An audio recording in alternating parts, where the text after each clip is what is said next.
Okay, folks. Yeah. So we're doing a deep dive today, and I'm really excited about this one.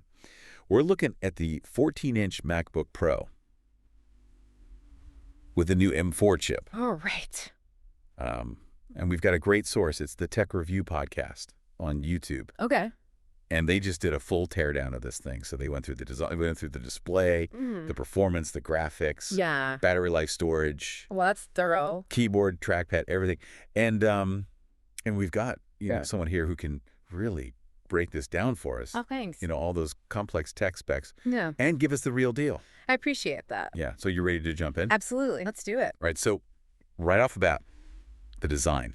The review called it sleek, which I feel like is kind of a generic term. Yeah. So is it actually nice, or is it just another silver rectangle? It seems like they kind of like refined the classic MacBook look, cleaner lines. For minimalist, lifted. the real star of the show, I think, Yeah. is the Liquid Retina XDR display. Oh, and we're talking mini LED technology here. So over 10,000 tiny LEDs, all individually adjusting for incredible contrast. And it's not just about looking good either. It's about hitting those industry standards for HDR content creation, like a 1000.1 contrast ratio Wow. and 1600 nits of peak brightness.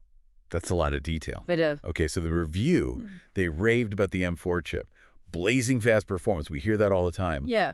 But does it actually Yeah. change the game? Especially for video editing and design software. It's not just hype. Apple's really gone all in on this custom silicon, and they've optimized this chip specifically for their hardware.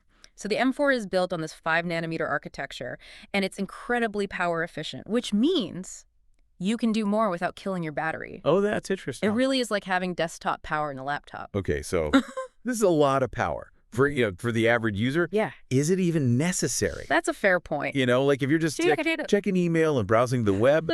Right, if you're just doing basic tasks, maybe you don't need all that horsepower. But the efficiency benefits, they extend to every user. Okay. So faster boot times, Yeah. smoother multitasking, longer battery life, even if you're not maxing out the chip. So future-proofing then.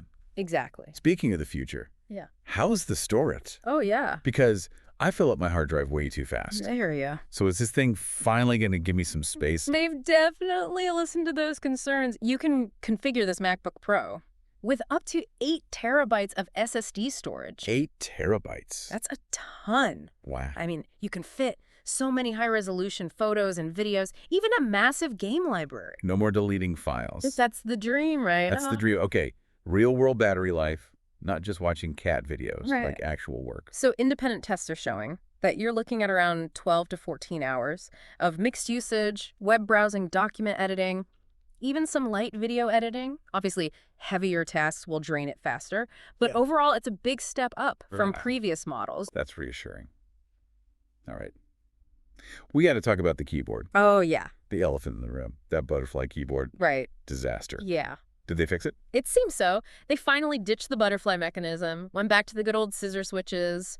Early reviews are saying it's a much better typing experience, Yeah. better key travel, more tactile feel. That's a relief. Okay, what about the trackpad? Is it still that massive, smooth surface? Absolutely. One of the best features of the MacBook. Known for its responsiveness and those multi-touch gestures. They didn't mess with that. Okay, so final verdict time. Is this 14-inch MacBook Pro with the M4 chip the ultimate laptop? It's a beast, no doubt about it. Perfect for professionals, creatives, anyone who needs that top-tier performance. But it does come with a price tag to match. It's an investment for sure. And for basic tasks, there are more affordable options out there. So right tool for the job. Exactly. All right, huge thanks to the Tech Review Podcast for that awesome breakdown. Now it's your turn. Think about your own workflow, your own needs. Could this be the machine that unleashes your creative potential? Is it worth the investment for you? That's something to think about. Until next time, keep exploring.